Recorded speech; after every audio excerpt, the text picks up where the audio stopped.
Choc thermique est un podcast audio présenté par Projet Caméléon.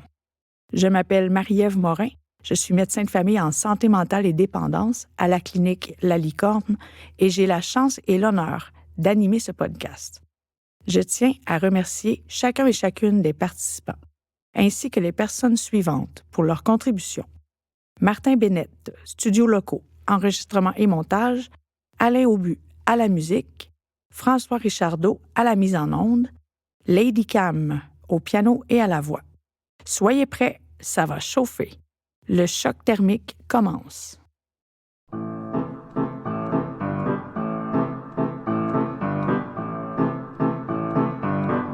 Je m'appelle Jean Batailleur. Je m'ennuie tant que ça me fait peur. Je suis orphelin, abandonné, sous la pleine lune, on m'a trouvé au bout du monde où je suis né. Bonjour, bienvenue à Choc thermique, un podcast exploratoire, optimiste, réaliste et surtout très divertissant. Donc, mon nom est Dr Marie-Ève Morin, je suis médecin de famille en santé mentale et en dépendance depuis une vingtaine d'années dans les environs de Montréal. Mon travail est extrêmement divertissant et je pense utile aussi parce qu'aujourd'hui, je vais vous présenter une personne non pas ordinaire, mais extraordinaire, de par son parcours, de par sa franchise et de par son originalité. Tous les parcours les partages ou les parcours que l'on discute dans ce podcast-là sont réels. Les gens sont volontaires pour partager leur parcours. Ils peuvent dire un nom fictif ou leur vrai nom. C'est à leur choix, mais c'est leur vraie voix. Et aussi, je tenais à dire qu'en tant que médecin en dépendance, je trouve ça un peu déplorable que, autant dans les médias, dans les salons, dans les écoles, dans les prisons, on parle toujours des gens qui meurent de surdose, par suicide, accident, maladie. Et ceux qui s'en sortent, on n'en parle jamais. Et d'ailleurs, on ne les remarque pas, les gens qui s'en sortent de la dépendance, parce qu'ils ne se promènent pas sur la rue déguisés en homme sandwich en disant qu'ils ont vaincu la dépendance. Au contraire, les dépendants sont souvent des personnes plutôt humbles lorsqu'ils se sortent de la consommation. Fait que ce soir, on va recevoir un invité qui s'appelle Jérémy et on ne s'ennuiera pas. Plus que je vois clair, il n'y a pas d'avenir, il n'y en aura pas. Il y a que l'amertume et le tracas. Des fois je vois l'étoile rouge, j'entends l'appel, je sens... Bonjour Jérémy. Salut. Ça va bien aujourd'hui? Bien, certainement. On est très content de t'avoir avec nous aujourd'hui. Le principe de l'émission, en fait, c'est très simple. C'est que je vais te poser des questions sur ton parcours, pas mal en ordre chronologique quand même. On va partir de l'enfance, on va se rendre à aujourd'hui. Tu as 5 minutes par réponse maximum, mais habituellement, c'est suffisant. Je vais te faire signe si jamais on doit passer à la question suivante pour que tu termines ce que tu es en train de dire. Puis ensuite, on va passer à la question suivante. S'il y a une question qui te rend mal à l'aise, qui te rappelle trop de mauvais souvenirs ou que tu n'es pas à l'aise pour toutes sortes de raisons, tu fais simplement dire « je passe ». Si tu passes une question puis que par après, ça te revient, on peut y revenir, tu comprends? Si je te pose une question puis tu n'avais juste pas pensé à ça puis tu n'as pas la réponse, bien, on y reviendra tout simplement. Jérémy, ça fait... Je pense que ça fait au moins 15 ans qu'on se connaît, une douzaine d'années. Ça va faire 10 ans. Ça va faire 10 ans. Il y a une question de mois. Oui, puis... Semaine, mois. Des fois, j'ai l'impression de connaître les gens que je reçois, puis je me rends compte que je connais pas tant d'affaires que ça sur eux, dans le fond. Là. Si je t'ai invité aujourd'hui, c'est parce que je trouve que tu es une personne divertissante et colorée, mais aussi extrêmement intelligente. Tu as une mémoire phénoménale, comme je n'ai pas vu souvent. Puis comme je dis des fois à des gens que j'aime bien, je dis une chance que tu as consommé, tu serais trop intelligent. Tu sais? Non, mais c'est une joke, là. Mais bref, on se comprend. Hein? Fait que la première question que je voulais te poser aujourd'hui, Jérémy, le but des réponses, en fait, c'est de divertir, oui, mais c'est aussi de faire réaliser aux gens que même si on va très, très, très, très loin dans la consommation, qu'on flirte avec la mort, la légalité, tout ça, on peut s'en sortir. Tu es la preuve vivante de ça. Puis, ça ne veut pas dire que ta vie est parfaite. Personne n'a de vie Ouais, parfaite. c'est ça que j'allais dire. Non, personne n'a une vie parfaite. Juste Trump. Non. Donc, parle-moi donc de toi un petit peu, ton nom, ton prénom, où est-ce que tu es né, quel âge as-tu, qu'est-ce que tu as fait de ta journée aujourd'hui, puis pourquoi tu penses que je t'ai demandé de venir nous parler aujourd'hui? Je m'appelle Jérémy, j'ai 29 ans. Puis aujourd'hui, je suis allé dîner à l'Itinéraire, qui est un organisme qui aide les personnes vulnérables. Là. J'ai- C'était-tu bon? Ben oui. C'est pas toi le cuisinier avant? Ouais, c'est ça. Fait que c'est pour ça que je continue d'aller là-bas. Là. Je suis encore en très bon terme avec tout le monde. Tout le monde qui est là-bas, je les apprécie, puis ils m'apprécient Ouais. aussi. Là, fait que... Je pense que c'est réciproque. T'as pas eu aussi une visite d'un député que tu as ouais, Il n'a pas eu du porte-à-porte chez vous? Ouais, le député du NPD est venu cogner à ma porte, là, puis ça fait que je suis allé me renseigner un peu plus. Je me suis rendu compte. Il m'a demandé si j'avais des questions, puis sur le coup, il m'a pris un peu au dépourvu. Là, c'était tôt le matin. Donc, là. t'es pas allé te cacher? Non. Tu y as ouvert, Ouais, tu as j'y ai été ouvert. gentil. Bon, c'est parfait, ça? Ouais, j'en ai profité aussi pour lui demander, tu sais, parce que j'ai tellement déménagé dans les dernières années que comment est-ce que je devais m'y prendre pour voter, parce que je suis pas inscrit dans mon coin, tu sais. Fait que, il a répondu il a répondu à ma question. Il est allé Ok. chercher lui-même son téléphone où est-ce qu'il fallait que j'aille, tu sais. C'est Puis, intéressant, ça. Est-ce que tu comptes y aller? ben oui. Oui, Ben c'est oui, bon. On a le droit de vote. exactement. Je l'ai pas réellement fait dans les dernières années parce que j'avais d'autres j'avais d'autres priorités, d'autres problèmes plus urgents. Là. Parce que pour ceux qui nous écoutent, dans 3 jours, c'est les élections fédérales au Canada. Ouais. Fait que, parce que le podcast va être peut-être diffusé en septembre, en octobre, mais en ce moment, on est à 3 jours des élections fédérales. Est-ce que tu sens... Je veux pas que tu te vantes, je veux juste que tu me dises pourquoi tu penses que je t'ai demandé de venir nous parler aujourd'hui. Toi, c'est quoi que tu penses qui est...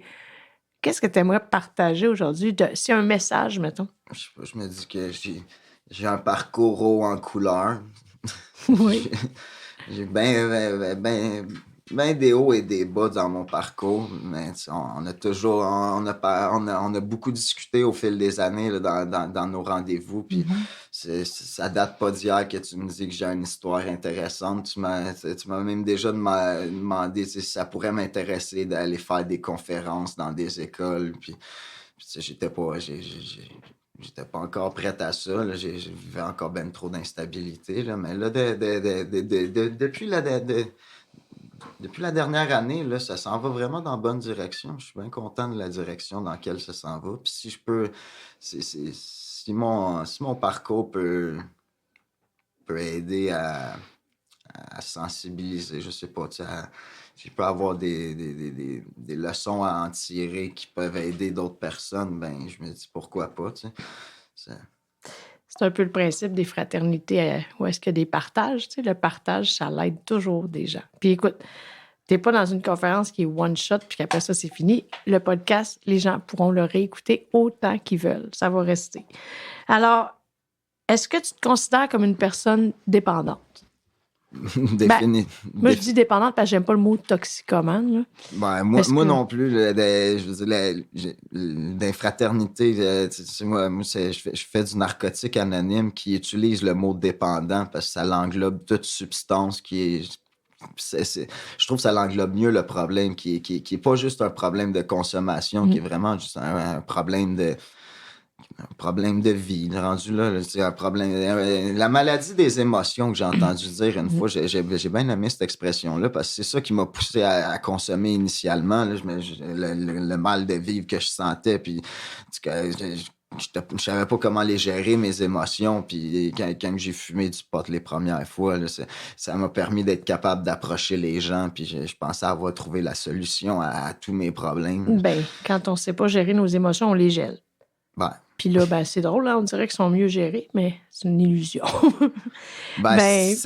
Ça donne cette impression-là les premiers temps, mais c'est en dedans de pas long, ça cause plus de problèmes que ça n'en cause, que ça n'en Je suis règle. d'accord avec toi parce que je pense que souvent, l'illusion du début de la consommation, c'est une illusion de contrôle, alors qu'on entre dans une perte de contrôle. Mais ça, on peut s'en rendre compte 1 an plus tard, 10 ans plus tard ou trop tard aussi. Mais en fait, est-ce que tu peux juste nous confirmer, Jérémy, que tu nous racontes ton parcours sans pression, de façon volontaire pour aider d'autres gens? Tu fais pas ça, on t'a pas attaché à ta chaise pour te faire parler. Ah, ben non, définitivement pas. Tu m'as laissé le temps de réfléchir à la question, puis tu m'as jamais mis la pression. En fait, ça j'en parlais hier justement comme quoi que ce qui m'a fait aller initialement dans une fraternité quand que je me suis ramassé à un de mes nombreux bas-fonds, là, c'est comment est-ce que tu m'en as souvent parlé sans jamais me mettre la pression, mais en me disant que ce serait le meilleur endroit pour trouver des personnes qui me supporteraient, avec un accueil. Ouais, c'est ça, un accueil, des gens chaleureux qui ont un bon mode de vie, une bonne façon de penser, qui chercheraient réellement à vouloir m'aider, puis pas avec des arrière-pensées. Qui jugent pas. Qui jugent pas, oui, puis que même s'ils n'ont pas eu nécessairement les mêmes problèmes de dépendance avec les mêmes substances, on n'a pas besoin, j'ai pas besoin de m'expliquer trop. Ils comprennent d'où ce que j'arrive. Puis, tu sais, je me sens compris. Ils catchent. Ouais. Toi, t'appelles ça la maladie des émotions. Moi, souvent, j'appelle ça le cancer de l'âme. Parce que notre âme est malade quand on est dépendant, on consomme, on souffre, en fait. Tu sais. Mais c'est un cancer dont on peut se remettre, heureusement. Donc, enfance. Dans quel contexte familial t'es né? As-tu des frères et sœurs? Est-ce que tu as des souvenirs bons ou mauvais de ton enfance, soit de la négligence, de la violence, de l'abandon, des violences financières, avoir eu faim, avoir eu froid, des choses comme ça, ou tu as eu une enfance merveilleuse? Puis, est-ce que tu es né dans la région de Montréal ou tu es né ailleurs? Puis, ma question, est-ce que tu pourrais me parler de ton premier souvenir de toute ta vie? Est-ce que tu te rappelles de ton premier souvenir? Puis ton enfance? Le souvenir que j'ai qui remonte au plus loin, là, si je devais avoir, j'avais même pas encore 4 ans, là, c'est que mon grand-père, côté maternel, il a passé les dernières semaines de sa vie chez nous avant de finalement finir à l'hôpital pour un cancer. Il y avait un cancer des poumons, dans le fond. Puis moi, je me rappelle que j'avais dit à ma mère que je voulais devenir médecin plus tard pour sauver mon grand-père, parce qu'on n'a pas conscience à cet âge-là. J'avais même pas 4 ans, en fait, là, parce que j'ai déménagé je suis né à Laval, dans le fond. Puis c'est là que j'ai resté les premières années de ma vie, mais 2-3 semaines avant d'avoir 4 ans, on est parti de Laval, puis je restais encore à Laval quand mon grand-père est entré à l'hôpital. Il restait à l'hôpital 1 semaine. Il restait vraiment juste 1 semaine à vivre, puis c'était avant l'aide à mourir. Il est mort d'une overdose de morphine, parce qu'il allait mourir. Il allait mourir. T'étais-tu là? Non. Puis est-ce que tes parents étaient ensemble, toi? Oui. Oui, mes parents, mes parents se sont séparés juste comme j'arrivais à ma crise d'adolescence. Là, puis, 12-13 ans. Ouais, 12 ans. Puis c'est ça, 12-13 ans, ça s'est pas fait du jour au lendemain. Là. Mais des années avant ça, ça commençait déjà à aller pas bien. Là, mais avant que ça se mette à aller vraiment moins bien, là, moi, dans le fond, j'ai une sœur qui a 16 mois de différence avec moi. Tu sais, ça veut dire que 7 mois après être né, mais ma mère est retombée enceinte, ils en ont eu un autre. Puis j'ai 2 autres petits frères de 5 et 10 ans de différence avec moi. Puis tu sais, quand moi et ma soeur, on était jeunes, les premières années de ma vie, j'ai eu des parents. Ma mère était très présente dans ma vie. Là, à l'école primaire, elle était vraiment attentionnée de faire mes devoirs avec moi le soir. Elle mettait beaucoup de temps et d'énergie. Là. Ma soeur, elle était plus rebelle, elle a eu plus de misère avec elle de ce côté-là. Là, mais ça a dû aider, j'ai l'impression, de mon TDA, ça doit être pour ça qu'il n'a pas trop paru. J'avais des super de bonnes notes notes à l'école, mais j'étais tout le temps à me balancer sur ma chaise, à me lever, à me promener, à aller sur le bord des fenêtres. Mais j'avais des bonnes notes, fait que ça passait bien, tu sais, mais j'étais tout le temps dans le bureau du directeur. Puis, est-ce qu'il y avait des médicaments pour ça à l'époque? Ça existait, mais moi, j'en ai pas eu. Ma sœur s'en est fait prescrire parce qu'elle était trop rebelle. Mais moi, j'ai réussi à passer sans en avoir. Puis, dans ton enfance, est-ce que tu as des souvenirs difficiles? Ben, c'est ça. Il s'est mis à avoir des difficultés financières. Plus les années avançaient, plus ça s'est mis à être difficile. Tu sais, mes parents se sont mis à de plus en plus à se chicaner. Tu sais, mon père, ma mère, elle était mère au foyer, puis mon père, c'était le seul revenu, mais il y avait un bon travail, il gagnait bien sa vie, sauf que j'ai compris, moi plus jeune, j'étais sûr qu'on était une famille pauvre, là, mais j'ai grandi à Boisbriand dans un coin, surtout, juste à côté, il y avait des grosses cabanes avec les 2 parents qui travaillaient puis qui avaient un bon revenu. Fait tu sais, on était moins fortunés, ça créait des stress financiers. Mon père travaillait vraiment beaucoup puis il buvait. Il y a un problème de boisson qui s'est développé avec le temps. Puis ça s'est mis à causer de plus en plus de friction. Mais moi, je m'en rendais pas compte en fait là, à cet âge-là. J'en ai eu réellement conscience là, un peu plus tard, après la séparation, quand il est allé passer une nuit au poste de police parce qu'il s'est passé quelque chose. Tu comprenais pas tout ce qui se passait, mais tu savais qu'il se passait de quoi? Ben non, je savais qu'il se passait de quoi plus jeune, mais je veux dire, après la séparation, je savais que c'était ça, c'était la raison que ma mère après, mais ça avait le dos large, ça, pour tous nos problèmes à grandeur, les problèmes financiers, les problèmes entre mes parents, tous les problèmes étaient sur le dos de l'alcoolisme à mon père parce que c'était facile à dire. Mais j'ai fini par me rendre compte qu'il y avait plus que juste ça. Okay. Puis de toute manière, quand il y a conflit entre 2 personnes, c'est jamais la faute de juste une seule personne. Ça, c'est la phrase fétiche de ma mère. Elle dit toujours, lorsqu'il y a un conflit, les torts ne sont jamais que d'un seul côté. Non, si les torts n'étaient que d'un côté, il n'y aurait pas de conflit. C'est vrai, parce qu'il y a toujours des torts des 2 côtés. Tu parles très bien, je trouve. Vraiment, là, j'aimerais ça que tu continues en nous parlant de ton adolescence. L'école, tu as fini ton secondaire. C'est là que j'y arrivais, l'adolescence, dans le fond. J'aimerais que tu me parles un petit peu de l'école. Est-ce que tu as fini ton secondaire 5 ou pas? Puis comment ça s'est passé? As-tu eu un bal de finissant? Tes premiers amours, tes premières relations sexuelles, ton premier travail rémunéré. C'est quoi la première fois que tu t'es fait payer? C'était-tu du pot à l'école ou une épicerie? Tu sais, je pense que j'ai avancé trop vite parce que j'arrivais quand je disais que la première fois j'ai eu conscience à quel point le problème d'alcoolisme à mon père, c'est que je l'ai vu en sevrage. Puis j'ai compris à quel point ça devait être difficile. J'ai compris à quel point ça avait un impact réel. C'est pour ça que tu bois pas? Moi, c'est pour ça que j'ai toujours eu une réticence à l'alcool. Là, c'est tellement présent partout, puis je vois ça comme une drogue dure. Je comprends pas qu'on voit ça comme une catégorie à part. C'est pour ça que j'ai commencé à fumer du pot jeune. Là. De un, c'était plus accessible, c'était plus facile. Puis j'ai toujours cru que tu pouvais pas virer dépendant à ça. J'ai fini par comprendre que tu peux virer dépendant à tout dans la vie. Là. Mais le sevrage n'est pas non, dangereux. Il n'y a pas de dépendance physique, mais ça peut créer une dépendance psychologique comme les machines à sous. Là, ça crée pas de dépendance physique, là, mais le monde, il vire accro à ça en masse. Ça crée pareil, beaucoup de suicides, en fait. Ouais. Puis est-ce que...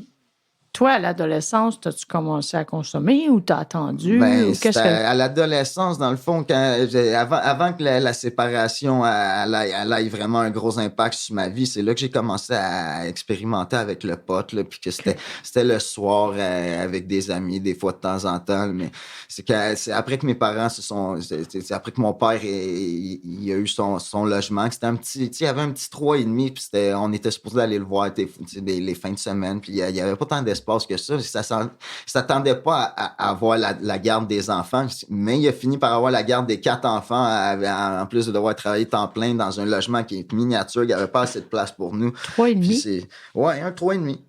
3,5, on était 5 là-dedans. Tu sais. Wow. Puis est-ce qu'à l'école, est-ce que toi, t'aimais tout ça à l'école? Mais c'est là que j'ai commencé à fumer à tous les jours. Puis l'école, en fait,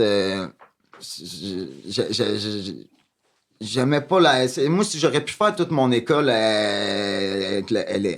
comme aux adultes, là, les manuels que j'avance à ma vitesse Les dedans, je modules. l'aurais fini tellement plus vite. Puis, tu sais, c'est pour ça que quand j'ai emménagé, quand je suis arrivé chez mon père, je me suis mis à fumer à journée longue. Tu sais, j'achetais 5 piastres de hache à tous les jours, là, puis je le splittais pour le fumer. Je fumais un peu le matin avant d'aller à l'école, le midi, le soir en finissant l'école, à l'heure du souper. Puis c'était vraiment juste un tout petit peu pour être un petit peu gelé toute la journée. C'était même plus pour le fun rendu là. Ben, c'était quand même un budget raisonnable. J'avais pas les moyens de faire plus. Je vendais des cigarettes pour me le payer, tu sais. OK, ça veut dire que tu es en train de me dire que tous les gens qui consomment ont du cash? Ben, je veux dire, faut qu'ils trouvent un moyen sinon c'est parce qu'ils se le font moi, avant d'être capable de me le payer, je me le faisais on me le partageait, on me le donnait, mais c'est dur de consommer à tous les jours si t'as pas les moyens d'en obtenir par toi-même. Tu peux pas juste te fier sur les autres, ou sinon, si t'en fais donner assez pour pouvoir consommer à tous les jours, c'est parce que la personne qui t'en donne a une idée en arrière de la tête. Effectivement, il y a d'autres choses. C'est du give and take. Ouais, c'est ça. Exact. Puis est-ce que tu avais... donc, ton secondaire, est-ce que tu l'as fini? J'avais des super de bonnes notes à arriver jusqu'en secondaire 4 que je fumais, tu sais, je fumais toute la journée à l'école, tu sais. Fait que j'ai réussi à passer, mais je me suis fait mettre en dehors de l'école juste un peu avant la période des examens. En secondaire 4? En secondaire 4, ouais. Puis là, j'ai passé 1 mois et demi à la maison à jouer au Xbox puis à fumer. Quel puis, jeu?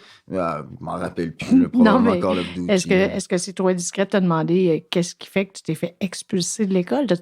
Ils m'ont accusé de vendre de la dope, mais c'était vraiment juste des cigarettes que je vendais à ce temps-là. Mais j'avais commencé à être capable d'acheter des plus grosses quantités puis à coter avec mes amis. Mais je vendais pas réellement encore. C'est con, c'est en me mettant dehors en m'accusant de vendre de la drogue que j'ai commencé à en vendre pour vrai. Mais les cigarettes, c'est légal. Les cigarettes sont légales, mais de les vendre sans permis, c'est illégal. Ouais, non, okay, puis ils m'ont accusé, ils m'ont demandé où j'obtenais mes cigarettes de contrebande, puis j'ai répondu au dépanneur du coin. C'était pas des cigarettes de contrebande, je vendais. C'était des vraies cigarettes. Tu vendais pas pour les Autochtones, tu vendais pour toi. Ouais, je vendais pour payer mes propres cigarettes. Aussi, je m'étais fait pogner à voler des cigarettes à mes parents plus qu'une fois, puis je m'étais fait taper ses doigts en masse. Et puis c'était ma manière de financer de fumer des cigarettes, tu sais, d'être capable de payer mes cigarettes. Puis... Tu t'auto-finançais. Ouais. Puis est-ce que tu avais une blonde? Non, j'étais ben trop gêné, renfermé, pas capable de... J'étais pas j'avais pas assez d'estime de moi, j'étais pas capable. Pour avoir parlé à certaines personnes à l'âge adulte par après, là, j'étais vraiment innocent, aveugle, là, pour pas m'en rendre compte là, que ça Tu penses pas que c'est le propre de tous les adolescents, ça? Probablement. Peut-être, là, mais je me rendais pas compte de ça à cet âge-là. Là. Je veux dire, il y en a qui avaient de l'air tellement plus à l'aise que moi. Là.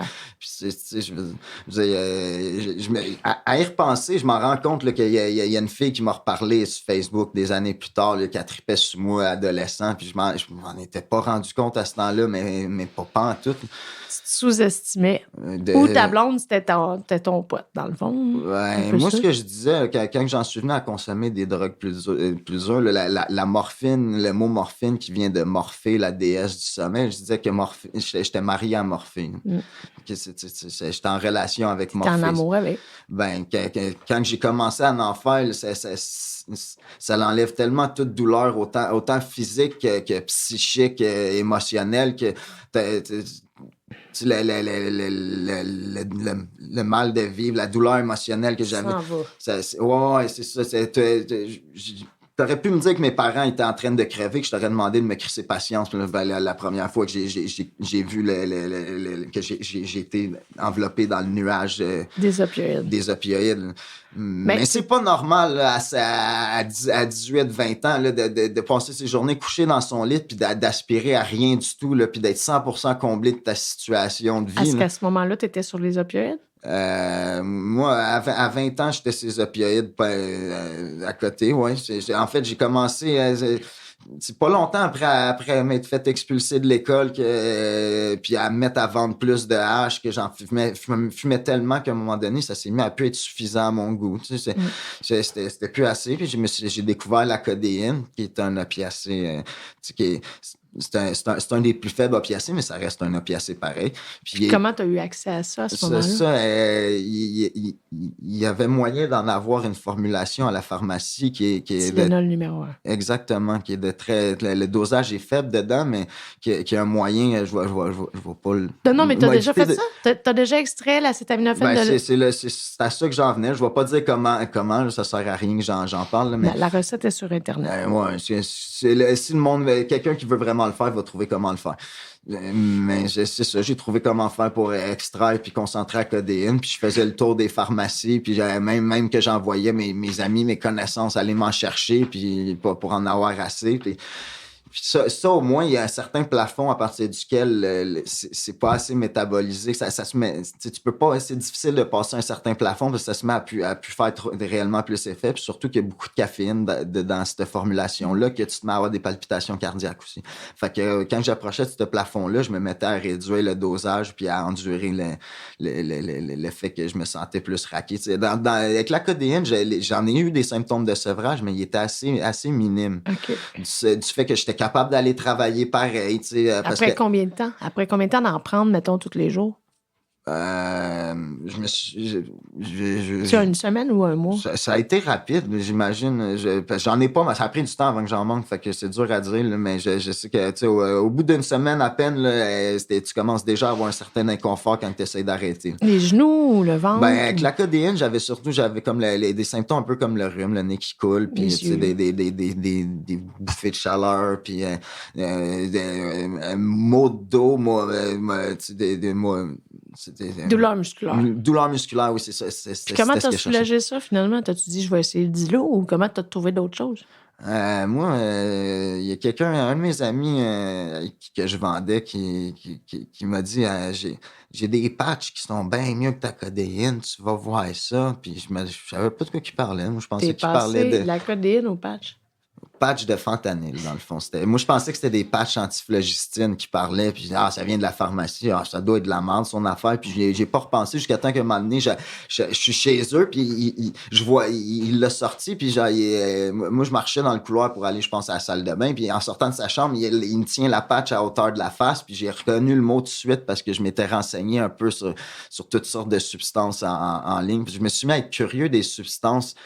Ce qui a fait que j'ai essayé les opiacés la première fois, en fait, là, c'est que je me renseignais beaucoup ces plantes psychoactives. Là, surtout, c'était beaucoup des psychédéliques là, que j'étais curieux. Là, mais l'opium, qui est une plante, ça vient de la plante, l'opium. J'étais curieux d'essayer ça. Puis ma soeur, qui s'est cassé le fémur, avait de la morphine. Puis c'est là la première fois que j'ai essayé ça. Puis en me renseignant plus sur les opiacés en général, j'en suis venu à connaître le fentanyl. Puis à savoir que c'est un ratio de 100 fois plus fort que la morphine, que la morphine elle-même est 10 fois plus forte que la codéine. Fait que je me suis dit, crime, si je calcule le dosage, je vais à l'échelle, il n'y aura pas de problème. Puis c'est ce que j'ai essayé de faire initialement, puis sauf que le potentiel d'addiction, il est là en masse pareil. Là. Comment ça coûte une patch de sang, mettons? À ce moment-là. Là. Moi, à ce moment-là, la personne qui me vendait ça, elle devait pas savoir pas en tout qu'est-ce qu'elle me vendait. C'est pas mon ami qui me l'a montré. J'ai fini par savoir de où est-ce qu'il l'avait eu puis aller directement à cette personne-là. C'était des 25 qu'elle avait puis elle me les vendait 10 piastres chaque. Qui était le prix que je payais 1 gramme de hache. Là. Puis au début, là, une patch, là, j'avais... Le quart d'une patch que je recoupais encore en 4 morceaux, puis je faisais 4 petits morceaux avec ça. Tu consommais ça comment? Je la fumais, mais deux petites puffs qui étaient un 64e de la patch, qui était la grosseur d'une puff. J'en ai fait 2. J'ai vomi dans le char de mon ami en m'en allant dans le char d'un de mes amis qui était venu me chercher. J'ai essayé ça juste avant qu'il arrive chez nous pour m'amener chez l'ami qui me l'avait montré, essentiellement. On s'en allait brasser du hache. Là, puis moi, t'avais quel âge, là? Moi, à ce moment-là, j'avais 18 ans. J'avais 18 ans tapant. Fait que t'es en train de me dire que t'as connu le fentanyl avant l'héro.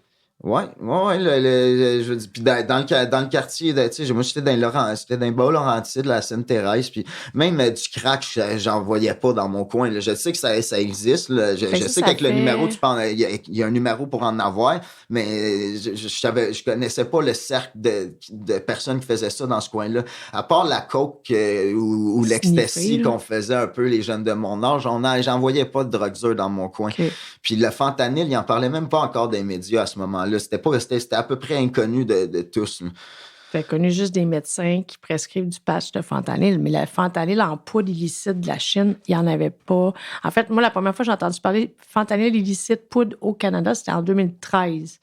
Fait qu'avant ça, il y avait des patchs, tu sais, mais la poudre qu'on retrouve partout maintenant, là. Mais donc, t'as toutes les opioïdes qui existent, tu dois toutes les connaître. Peut-être l'oxy, le dilo, l'hydromorphe, les meslons. T'as déjà entendu ça. Puis la fentanyl, dans le fond, est-ce que tu as déjà eu peur avec le fentanyl? Est-ce que tu t'es déjà fait peur? Avec les patchs, en fait, là, j'ai eu ça donnait un faux sentiment de sécurité parce que c'est pharmaceutique. Tu sais, on pense que c'est sécuritaire, c'est bien fait, on sait ça vient d'où, puis il y a dose. Sauf que la dose, on peut savoir bien la dose qu'on fait, mais le potentiel d'addiction, il est là pareil en masse. Là. Mais vu que je le fumais, je me faisais pas trop peur parce que je tombais endormi avant d'être capable d'overdose. Je faisais des petites puffs une après l'autre. J'en faisais pas des assez gigantesques que j'allais me péter un overdose avec juste une puff. Là. C'était pas possible. Toi, tu dis que tu as déjà fait une surdose de Fent ou pas? Je peux plus les compter, le nombre. Okay. Je m'en rappelle plus. Tellement que c'est arrivé souvent, je me suis réveillé à l'hôpital. Je peux pas te dire combien de fois c'est arrivé. Ça fait combien de temps la dernière fois que tu t'es réveillé à l'hôpital? La dernière. Ça fait plus que. C'est sûr, ça doit faire proche de 2 ans bientôt. Là, mais félicitations. Je veux dire, il y a environ un an, j'ai fait, j'ai voulu en refaire. Je m'étais mis à consommer d'autres affaires pour essayer de me tenir loin des aiguilles, mais là, j'avais vraiment le goût de reconsommer ça. Puis j'ai demandé à mon ami de m'aider à l'en trouver, puis il m'en a trouvé. Puis il était parti, lui, faire de quoi, puis il m'a laissé avec sa fille, puis un autre gars, sa fille qui a mon âge en passant. Okay, non, elle est plus jeune que moi, là, elle a peut-être elle a 8-10 ans de moins que moi, là, ben, elle est proche de 20 ans. Qu'est-ce qui s'est passé ce soir-là? Les 2 personnes qui sont restées avec moi quand j'ai consommé, là, ils hésitaient à me donner du naloxone parce que j'étais pas responsable. Je donnais pas de réponse, sauf qu'ils essayaient de me réveiller en me poussant avec l'index sur l'épaule puis en disant Jérémy, super pas fort. Puis c'est sûr que je me suis pas réveillé. Qu'est-ce qu'on fait quand quelqu'un se réveille plus? Ben, mon ami, lui, quand il est arrivé, c'était pas la première fois qu'il me voyait de même, puis il a su comment me gérer. Il a pris mon skate puis mon téléphone, puis il m'a brassé, puis il a fait viens-t'en, on s'en va. Puis moi, je me suis mis à être en tabarnak. Est-ce que tu as reçu de l'analoxone? Non, il n'a pas eu besoin de m'en donner parce qu'il m'a gardé actif. Je me promenais. Oui, je respirais. Mais en tout cas, ce que j'espérais entendre, en fait, c'est quand quelqu'un est inconscient, ne répond plus, il faut lui faire mal. Hein. Tu sais, il faut faire mal. C'est pour ça que je dis, lui, il m'a brassé, puis il a pris mes affaires pour que j'aille pas le choix de le suivre. Tu lui donnes pas un coup de pied d'en face, là, mais il faut que tu lui brasses le sternum un petit peu avec les doigts. Le truc, comme ils disent dans le RCR, là, avec les jointures dans le milieu de la cage thoracique, ça fait mal. C'est supposé, c'est un truc de paramédic, c'est supposé réveiller n'importe qui. Si ça te réveille pas, ça ambulance, va mal. Exactement. Puis tu peux même commencer le RCR parce que si la personne ne respire pas. Exact. Parce que si elle respire, mais pas beaucoup, il faut la mettre d'une position que les voies respiratoires sont bien dégagées. Puis si on a accès à du naloxone, même si on n'est pas sûr que c'est un opiacé que la personne a fait, si c'est une autre substance, aussi bien donner du naloxone, parce que si c'est pas un opiacé, ça va juste rien faire. Exact. C'est pas dangereux de le tuer avec ça. Puis toi, est-ce que tu en as déjà administré de la naloxone? Oui, la première fois que ça m'est arrivé, en fait, la personne qui m'a montré les patchs de fentanyl initialement, elle voulait elle souhaitait en refaire puis tu sais, si je pouvais en retrouver, il voulait que je l'avertisse. Puis tu sais, quand j'ai réussi à en trouver du illicite en poudre, je l'ai fait venir chez mon ami. qui pouvait m'en avoir à ce moment-là. Puis là, on a attendu le dealer. Ça a été vraiment fucking long. Là. Puis Te rappelles-tu c'était en quelle année? Excuse-moi, je te coupe. En quelle année? C'était 2021. OK, donc c'était pendant la pandémie. Oui, c'était à peu près 1 an après que je sois arrivé à Montréal. Je suis arrivé à Montréal après l'année de la pandémie. En tout cas, le fentanyl, il est arrivé juste un petit peu avant minuit. Puis lui, il habitait loin. Là. Il habitait loin des Laurentides. Il y avait du chemin à faire. Là. Il a mis un bout de fentanyl sur le bout d'aluminium parce que lui, il fumait. Tandis que moi puis l'autre, on se l'injectait. Puis... Alors là, tu étais passé à l'injection. Moi, je suis passé à l'injection. Dans le fond, les patchs, quand j'ai eu les patchs, j'ai eu des fioles injectables de morphine puis d'hydromorphone. Puis je me suis dit, si un jour j'essaye l'injection, ce serait avec ça.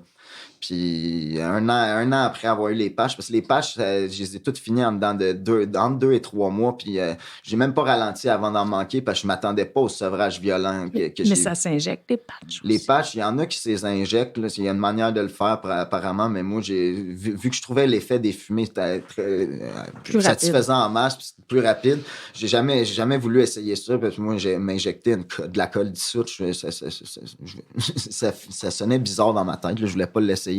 Parfait. Mais quand je les ai finalement essayés, j'ai passé au travail du sevrage sans même toucher au fiole. Là. Puis c'est 1 an plus tard que j'ai décidé de l'essayer parce que je savais que je pouvais obtenir des seringues pour des peanuts à la pharmacie. Mais combien de temps tu as été sur le fentanyl illicite, opioïdes, de patch, blablabla, avant de demander de l'aide, avant de dire ça marche pas, là?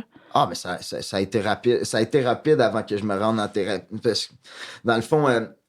quand j'ai essayé de m'injecter, je recherchais d'avoir un rush intense comme les patchs fumés. Puis la première injection que j'ai faite, j'ai été déçu. Je m'attendais à plus.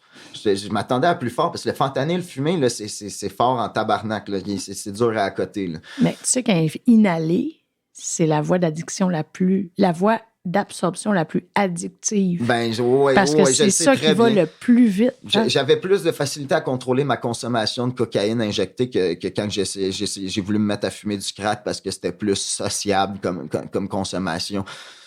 Oui, ça dépend c'est tellement plus facile de rallumer un lighter. Là, c'est tellement plus facile là, de recommencer compulsivement. Ben oui, avec la coke, en plus, tu shakes tellement puis t'as les veines qui se constrictent. Là, c'est tellement dur de se refaire un hit. Là, puis aussi, à mettre 20$ dans ce ring à chaque fois. Là, Fait que dans le fond, fumer, c'était plus économe puis c'était plus efficace. Avec le fent, non, je veux dire... Le fent, je trouvais ça plus efficace de le fumer, puis c'était moins dangereux aussi. Puis au moins, il n'y a pas de colle dans les veines. Oui, je parle vraiment des patchs, là, parce que le fent de rue, là, c'est plus safe d'essayer de le fumer puis de fumer des petites quantités que d'injecter je ne sais trop quoi puis d'en mettre trop dans son système. Tu peux pas en enlever un coup que t'en as trop mis. Non, puis la dose, très impossible à calculer dans le fond. Là. Puis dans le fond, est-ce que tu serais à l'aise de me raconter ton meilleur buzz de toute ta vie, là, que tu leur ferais n'importe quand, là, le meilleur high, c'est-tu le premier high d'opioïdes, je sais pas, et ton pire bad trip. Peut-être que c'est le même, mais est-ce que tu es à l'aise de nous raconter ton meilleur buzz à vie? Les patchs de fent, la première fois que j'ai fumé ça, là, j'ai peut-être vomi dans le char de l'autre, mais j'étais tellement bien. J'étais sur pendant 2-3 mois, là, j'étais sur un nuage, là, plus de douleur pantoute. Là, c'était tellement... Mais je m'attendais pas au sevrage méchant qu'il allait avoir après, par exemple. Là. Mais sinon, le meilleur buzz que j'ai eu, là, je dirais, c'est un speedball. C'est de la coke avec un opiacé parce qu'à force de faire des... moi, je cherchais le gros rush, le point, la claque d'en face qui te donne l'impression que... Dans le fond, avec la coke, la première fois que je me suis shooté... Après que j'avais fait les fioles injectables puis que j'avais plus rien à m'injecter, dans les semaines qui ont suivi, moi, j'avais accès à de la coke puis je me suis dit, Chris, ça s'injecte, maintenant. J'ai voulu l'essayer. Là. J'ai eu l'impression là, que je venais de sauter en bas d'un avion, pas de parachute, là, puis qu'il y avait une flashbang qui m'a pété d'en face. J'avais les oreilles qui silaient. J'avais l'impression de tomber dans le vide avec le vertige intense. Ça, c'est le speedball ou la coke injectable? Juste la coke tout seul. Quand tu mets les dents ensemble. C'est pour ça que j'en suis venu éventuellement à mettre les deux ensemble. C'est la manière que j'ai trouvé d'avoir le rush le plus intense, mais j'en suis venu à... Parce que avec les opiacés, pour avoir un gros rush, j'étais... C'est parce que je cherchais à C'est dur à avoir décrire. l'effet le plus intense possible. Puis à un moment donné, j'étais rendu à faire des doses de piacé tellement fortes que je faisais juste tomber inconscient après mon hit. Puis je pouvais plus vraiment aller plus loin que ça sans juste risquer d'en crever. Puis j'ai pas juste risqué d'en crever. Je me suis réveillé à l'hôpital plus qu'une fois. Ils m'ont accusé. Ils me soupçonnaient de vouloir me suicider. Puis je disais, mais non, c'est pas tout. Mais Jérémy, est-ce que c'est vrai que, parce qu'on l'entend, là, tu sais, quelqu'un qui fait de l'héroïne, mettons, bien pure, d'Afghanistan, bien dosée, pourrait s'injecter 2 fois par jour, le matin puis le soir, puis fonctionner sa journée puis sa nuit. C'est-tu vrai qu'avec le fentanyl, il faut que la personne s'injecte jusqu'aux 2 à 4 heures? Ben oui, ça dure tellement pas longtemps. Moi, quand je le fumais, là, même si ça durait probablement de 2 à 4 heures, moi, au bout de 45 minutes à 1 heure, là, l'effet avait assez redescendu que je refaisais un autre puff. OK, t'attendais pas de tomber dans le down. Non, pas en tout. Puis je m'attends, tu sais, je comprenais pas. Je l'avais tellement pas cher, j'avais l'accessibilité facile, je connaissais personne qui faisait ça. Moi, dans mon coin, c'est juste à cause de ce que j'ai appris sur Internet puis de ma curiosité qui a fait que je suis allé vers ça, mais j'étais le seul fucké de ma gang d'amis qui est allé loin comme ça, qui cherchait à vouloir aller loin comme ça. T'es plus le seul, je pense. Mais écoute, est-ce que tu te rappelles de ton pire buzz? Tantôt, avant qu'on ouvre le micro, tu nous as partagé quelque chose qui t'est arrivé avec tes jambes. Est-ce que c'était ton pire buzz, ça? Ton pire bad trip? Je veux dire, ce qui est arrivé avec mes jambes, j'ai pas eu conscience, on dirait que j'ai pas compris ce qui se passait. C'était tellement, tellement invraisemblable. Tu sais, je m'attendais pas à pouvoir je savais pas que c'était grave de même. Puis non, j'ai pas eu peur. J'ai fait, tu sais, je consommais du fentanyl le soir pour être capable de dormir dehors dans le fret, puis parce que j'essayais de travailler dans le jour pour me sortir de la précarité de la rue, puis je restais dans une tente roulotte dans le fond, puis je travaillais pour un contracteur, puis je travaillais beaucoup, j'étais brûlé physiquement, puis j'accumulais plein de fatigue à pas être capable de dormir dans le fret, puis le fentanyl, c'était la seule affaire qui me faisait que j'étais capable c'était la seule affaire qui me donnait un petit moment de répit dans ma tête à ce moment-là. Puis après avoir fini de travailler, j'étais allé me faire mon hit. Puis j'étais super brûlé. Puis au lieu de retourner à mon camper, je m'étais fait donner une bite de hache. Puis ça faisait longtemps que j'avais pas fumé. Puis là d'avoir fumé le hache, c'est ça qui a fait que je suis tombé endormi. Le fentanyl a fait que je suis resté endormi. La fatigue accumulée a fait que je suis resté là vraiment plus longtemps que j'aurais dû. Je suis tombé endormi dans une position qui a coupé la circulation du sang dans mes jambes. Puis en me réveillant, je me suis réveillé dans le milieu de la nuit, les jambes tout engourdies comme quand on s'endort sous son bras. Est-ce qu'il était encore de la bonne couleur ou il était bleu? À ce moment-là, je veux dire, j'ai juste changé de position, puis je suis retombé endormi tellement j'étais brûlé, puis je m'attendais pas à ce que ça fasse ça. Au petit matin, je me suis réveillé, puis il était encore tout engourdi.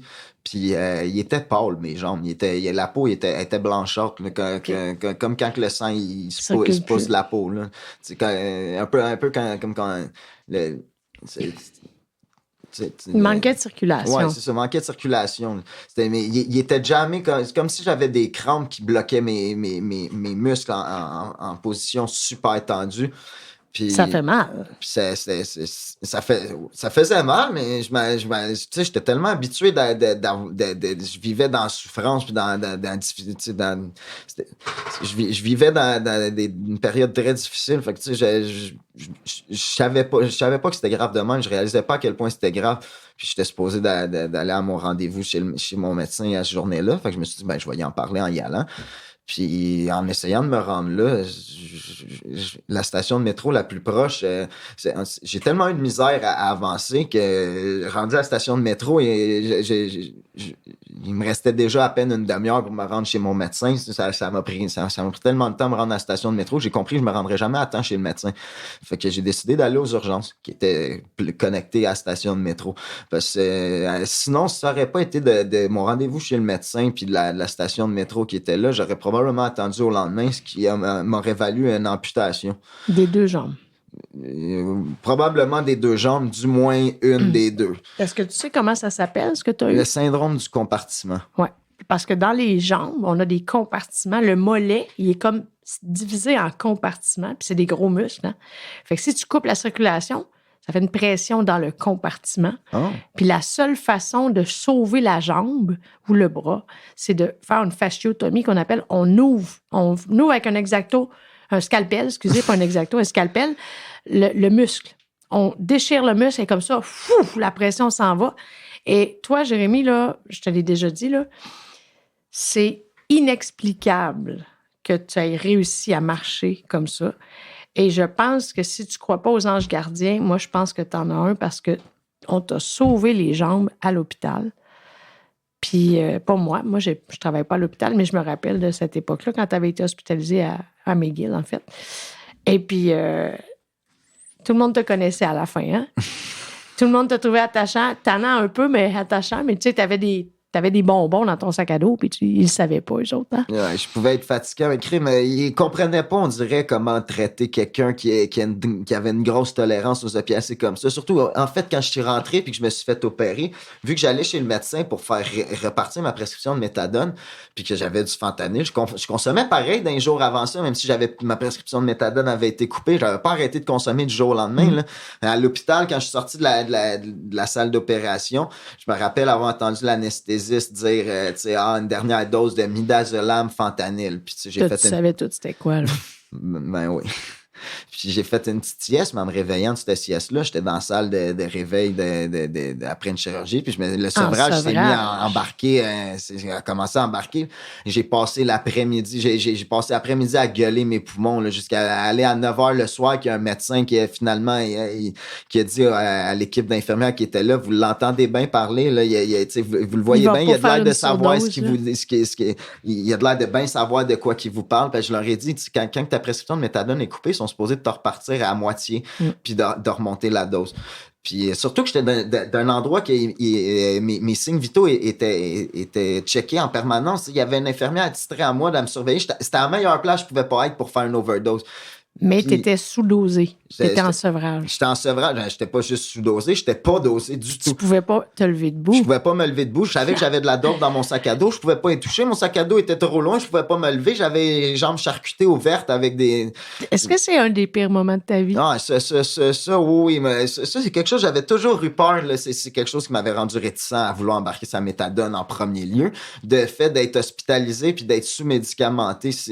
Puis en tout cas, c'était une expérience désagréable. C'était toute une aventure, hein? C'était toute une aventure, mais tu t'en es sorti, t'as tes 2 jambes, aujourd'hui t'es bien dosé, puis t'as plus besoin de fumer du fentanyl. J'ai à peu près pas de séquelles en plus, là, c'est vraiment étonnant. Là. Non, ils m'ont envoyé dans la section cardiovasculaire, puisque ça affecte la circulation du sang. Puis j'ai l'impression que le sang chaud, le sang chaud qui descend dans mes pieds, la chaleur remonte. La chaleur s'accumule dans mes pieds. Si je marche, si je fais dépense de l'énergie, je me mets à avoir super chaud aux pieds, puis le corps, il se rafraîchit. Il essaie de se rafraîchir, mais je me ramasse à avoir les pieds bouillants. Là, puis est-ce que ça te fait encore ça? Oui, ça me fait encore ça. Ah oui, OK. Mais j'ai réussi à travailler. Tout de suite après, je suis content de pouvoir encore faire du skate. J'ai fait du déménagement. J'étais capable de faire du déménagement, puis je me suis rendu compte à quel point, si j'enlevais pas mes souliers pendant le break, je me rafraîchissais pas. Même si je bougeais plus, je travaillais plus, j'essayais de relaxer. Mes pieds chauds, on dirait que ça marchait.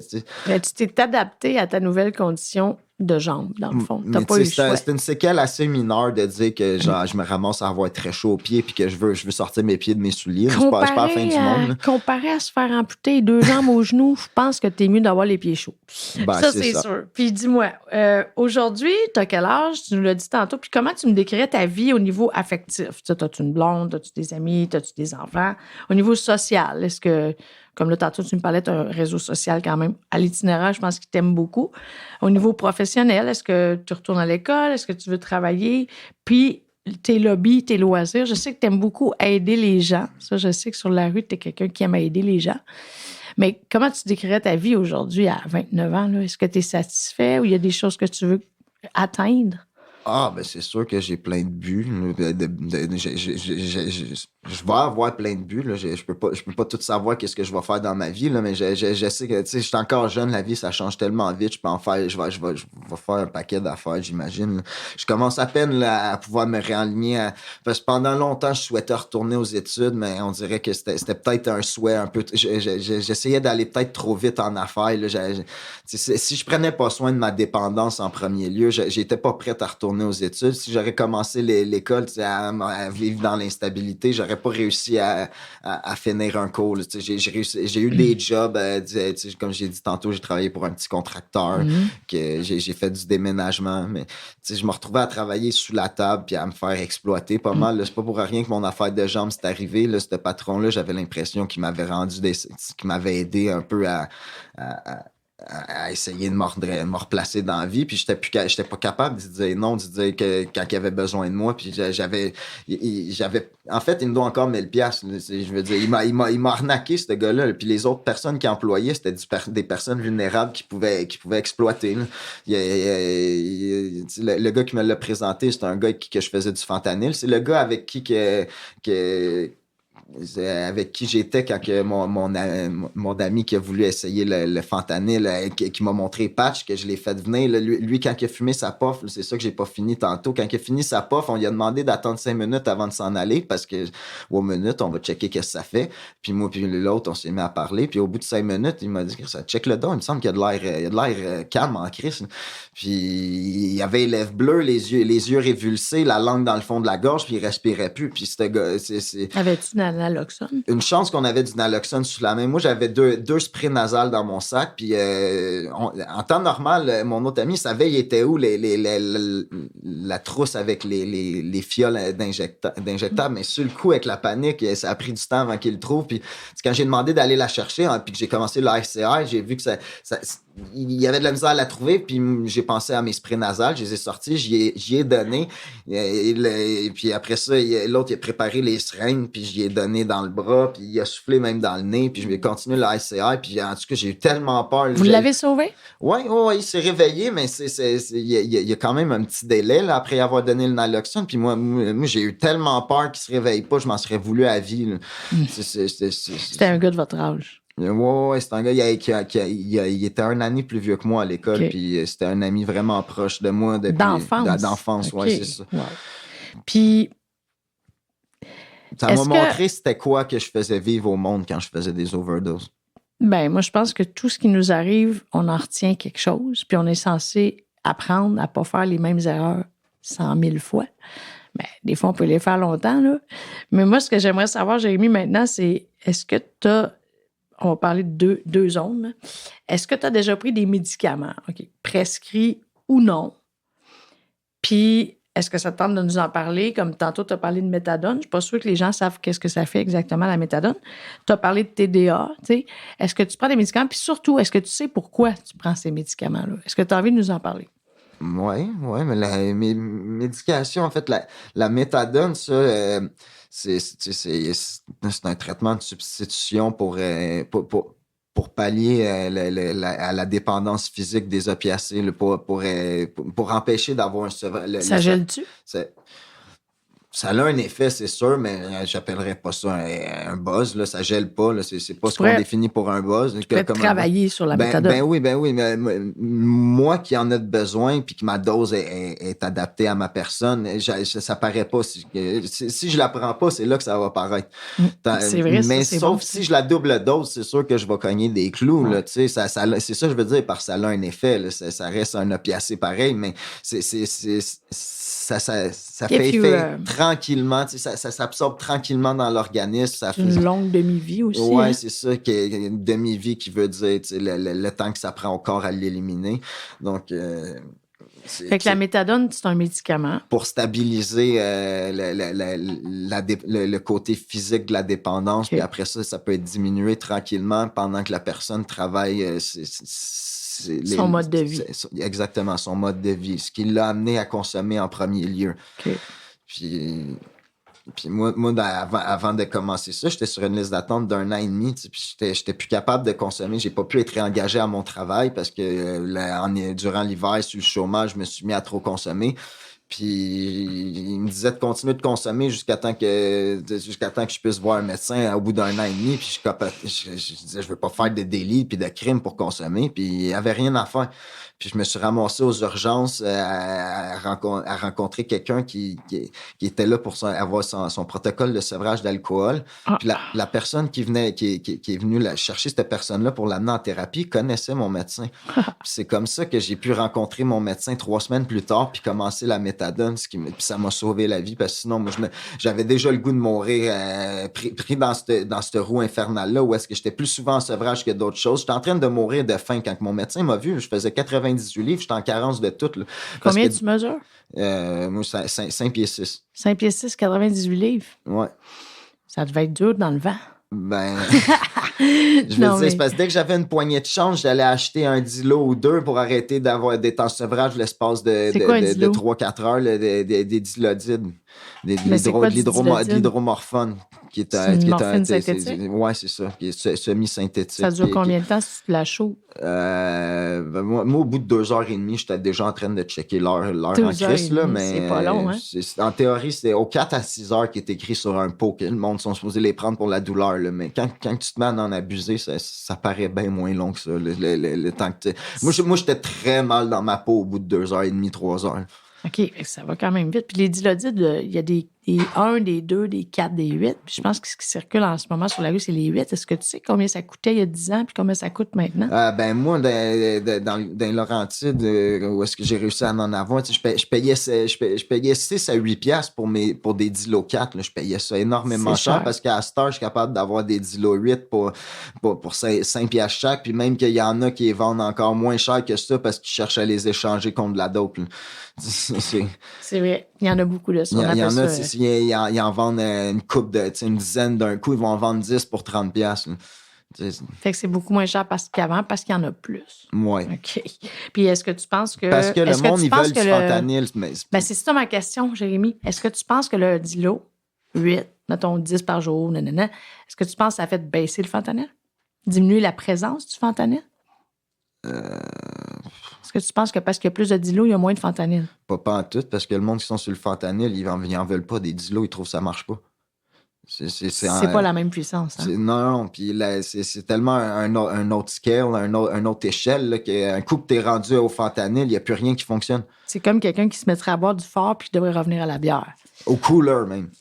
En fait, peut-être à la bière. Non, mais je comprends. Ou de la bière 2%, genre. Tu sais, genre de la Coors Light. Passer du Bacardi 70% à de la Coors Light. À de la Coors Light. Ou de la Corona sans alcool. C'est encore plus faible. Est-ce que tu as déjà été hospitalisé? On le sait une fois, oui, en soins intensifs à McGill pour tes jambes. Est-ce que tu as déjà été hospitalisé en psychiatrie? As-tu déjà été vu par un psychiatre à l'urgence? Ben, pas longtemps après mon affaire des jambes, là, j'étais allé voir mon ami avec qui je faisais du fentanyl, que j'ai parlé un peu plus tôt, là.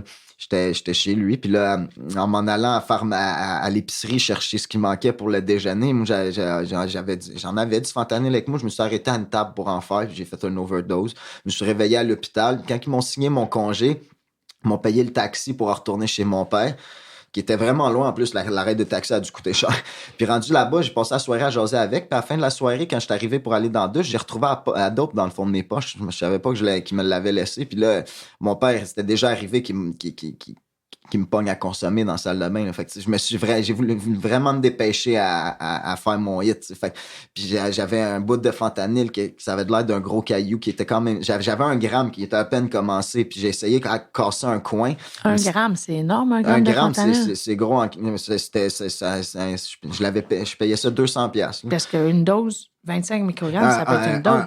Un point, ceux qui ont une très grosse tolérance, ils vont le faire en un coup, là, mais c'est avec un point, 1/10 de gramme, tu peux faire 2 à 4 doses faciles. C'est beaucoup, hein? Mais même quelqu'un même moi, en étant sa méthadone, j'étais capable de le splitter en 2, il était super fort, puis en 4, je le sentais pareil. Puis là, ils t'ont pas hospitalisé en psychiatrie. Ben, c'est à ça que je venais chez mon père, dans la salle de bain, j'ai cassé un bout de trop gros, puis je l'ai mis, mais je savais pas qu'il était trop gros à ce moment-là. Puis j'ai mis de la coke en plus avec, j'ai voulu me faire un speedball. Ça, c'est du méga speedball.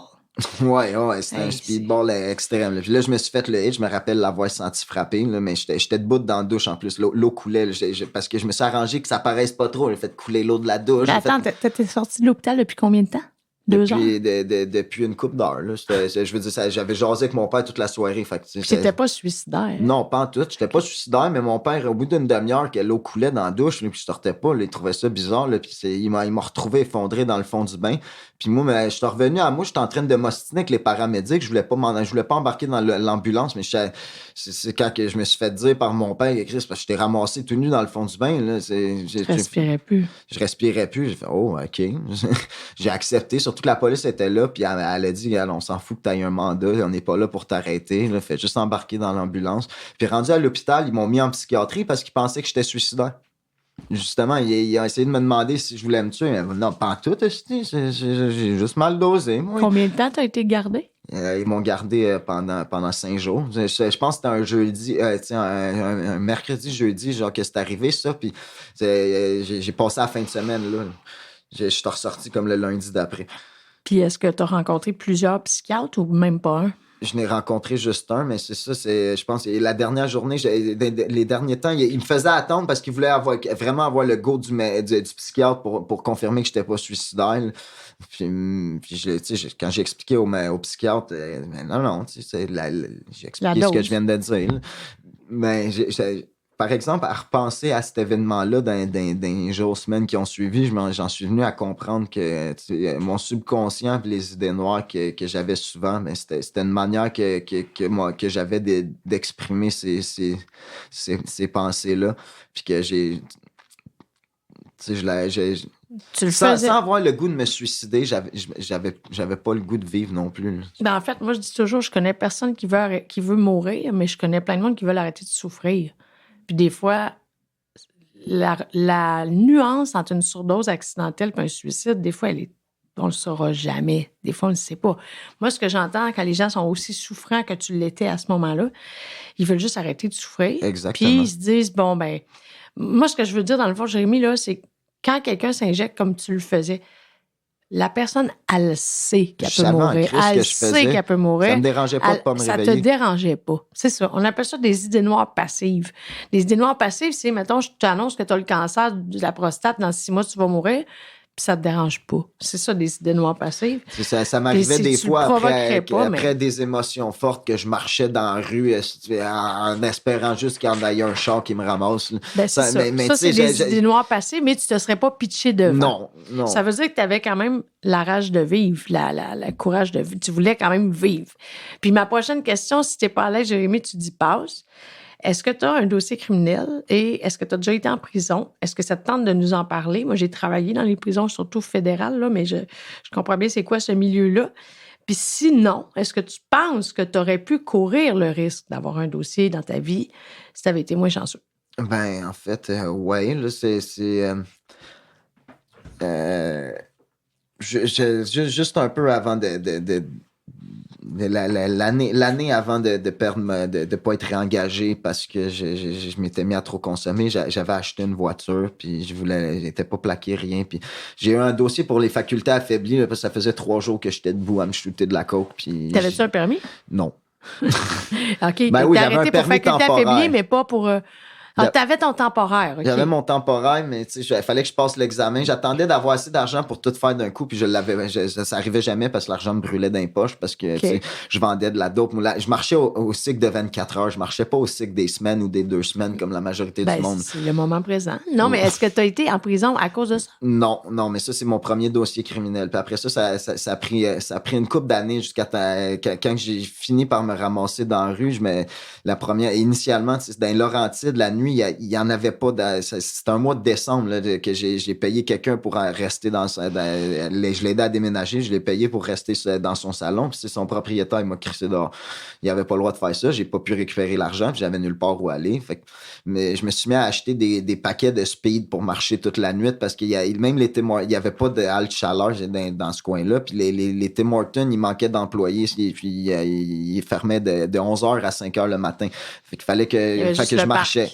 Puis dans le fond, j'achetais 100 speed puis 50 Xanax parce que quand le soleil se levait puis que je pouvais aller me reposer à quelque part, me servait des Xanax pour contrer l'effet des speed puis essayer de me coucher, tu sais. C'est quoi les Xanax? Xanax, c'est un benzo. C'est dans la famille du Valium. C'est semblable au Valium, mais c'est très courte action. Ça fait effet rapidement. C'est bon pour arrêter les crises de panique. C'est un calmant. C'est un calmant. Puis je me mettais dans la rue, je me suis mis à en faire beaucoup plus fréquemment des crises de panique, puis c'était magique pour les arrêter. Sauf que vu que j'achetais ça en grande quantité comme ça, puis que c'était pas prescrit, mais quand j'avais la grosse quantité, j'y prenais pour tout puis pour rien. Je prenais pas juste ça pour des crises de panique.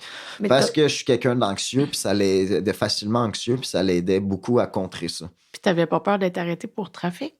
Ben, j'ai fini par être arrêté, mais c'était pas pour trafic, c'était pour possession simple. Puis, 50 speed, possession simple? C'est 100 speed, 50 Xanax. Mais quand je suis passé devant le juge, j'ai expliqué que crime, c'est parce que dans la rue, là, t'en as pas de frigo pour mettre de la bouffe, hein. Puis de la bouffe déjà cuisinée dans un restaurant, ça coûte une fortune. Les speed, j'ai payé 80 cents chaque. Là. C'est une vraie joke, là. Ça se conserve bien, puis ça coupe la faim, puis ça donne... Ouais. De la ice, les speed que initialement c'était les bikers qui faisaient ça, les ice là, mais là à Star, je veux dire, dans ces années-là, à Star c'est supposément là, plus dur à avoir. Là ils font au Tim Hortons, ils mettent de la caféine dedans. Ben à Star n'importe ça s'est mis à être facile à acheter les prices pour les faire, puis avec les moules, le monde il en achetait un gros paquet, puis il les blendait, puis il les rediluait, puis il en refaisait 2, 3, 4 fois plus avec la même quantité. Puis c'est pour ça qu'ils pouvaient revendre super pas cher. Là. Parce que quand c'était les bikers qui contrôlaient ça, apparemment qu'ils étaient beaucoup plus forts. Début des années 2000, la méthamphétamine, c'était autre chose. Puis un speed, c'était 40 35 à 40 ça durait 3 jours quasiment. Les gens le prenaient un quart à la fois, puis ils dansaient pendant toute la fin de semaine. J'étais tellement jeune, moi, puis je connaissais pas. Il y avait des ecstasy aussi, mais la peach, la pink, la Mitsubishi, il y avait des comprimés très, très, très purs en méthamphétamine. Maintenant, la meth, qui est ce qu'on prend pour faire le cristal ou le speed, ça coûte plus rien, mais il y en a surtout dans les cristaux. C'est une drogue tellement pas chère, ça me surprend ça. La méthamphétamine, là, la drogue en soi, je pense qu'elle vaut à peu près rien parce que c'est fou comment il y a pas beaucoup dans un sachet à 20 ou à 40 pièces, il y en a pas tant que ça, mais quand tu montes en argent la quantité, c'est fou comment est-ce que le prix pour la quantité il drop vraiment vite à comparer la coke ou d'autres choses là. Tu peux avoir un once, ça coûte une couple de centaines de pièces, ça coûte comme le quart du prix d'un once. Ça vient pas des arbres. Hein? Tu sais, ça pousse à faire la bouffe. C'est pas la drogue qui vaut cher, c'est le risque que le monde prenne en la vendant. Ils sont payés plus pour le risque qu'ils prennent que pour la drogue qui a une valeur. C'est facile à synthétiser, ça vaut rien. C'est une drogue de merde. Mais ça me dit toujours pas si tu as déjà été en prison. Mais ouais, c'est ça, mais à me faire arrêter pour ça avec des promesses de comparaître. Moi, dans la rue, j'étais pas capable j'ai manqué souvent des dates de cours, puis j'ai dormi, j'ai déjà fait une nuit ou deux comme ça en prison, puis éventuellement, à force, ça arrive, au bout de 5 fois, là, il voulait plus que je sorte, même si j'avais l'argent pour payer une caution, il voulait plus, il me faisait plus confiance à me présenter en cours, puis... Ben, il savait que t'allais revenir.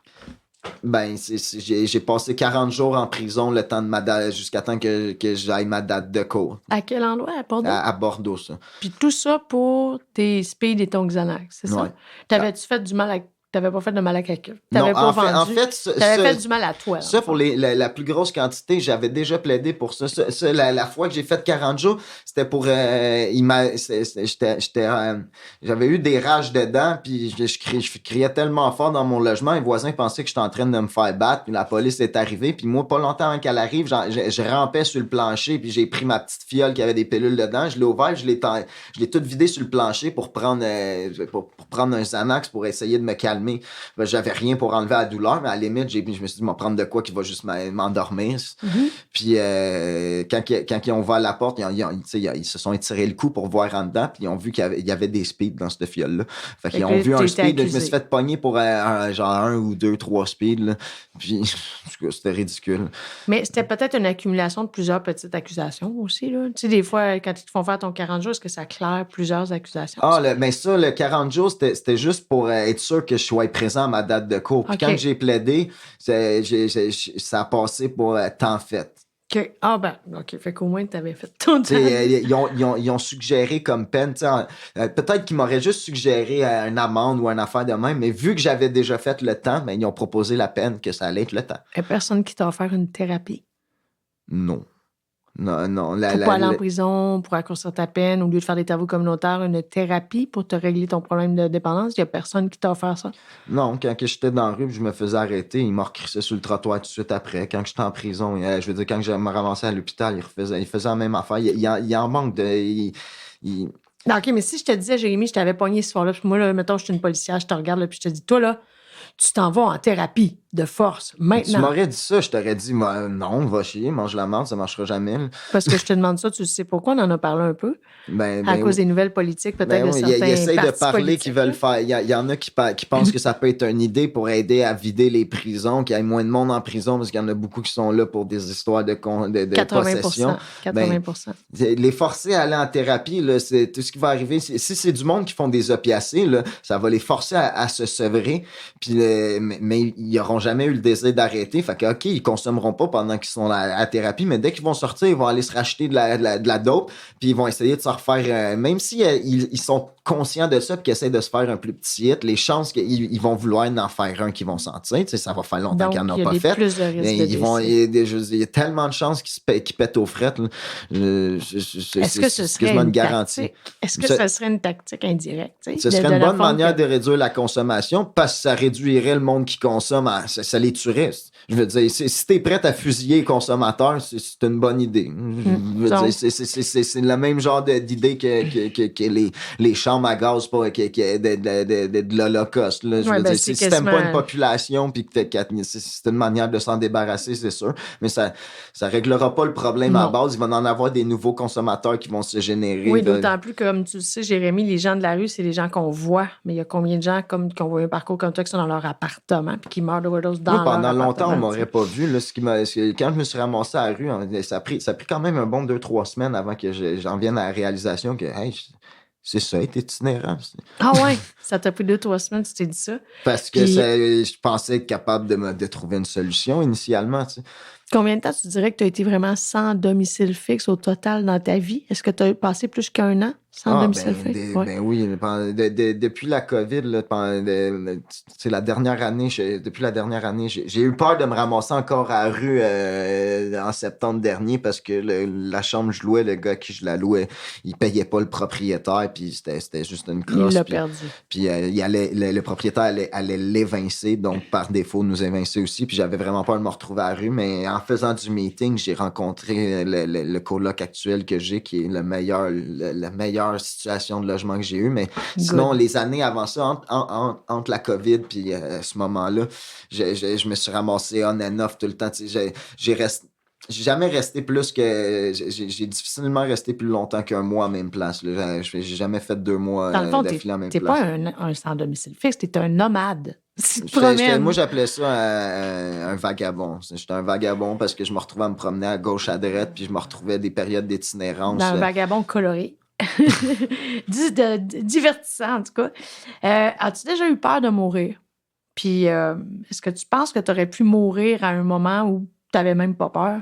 Ça mais je pense que tu en as parlé un petit peu avec les sourds. Est-ce que tu as déjà pensé au suicide, toi? En fait, là, la place que j'ai louée cet été que je parlais, là, avant de louer cet endroit-là, j'étais retourné chez mon père au début juin. J'ai passé les 3 dernières semaines de juin chez mon père, puis j'ai réussi à me trouver une job. J'ai réussi à être engagé au port de Montréal.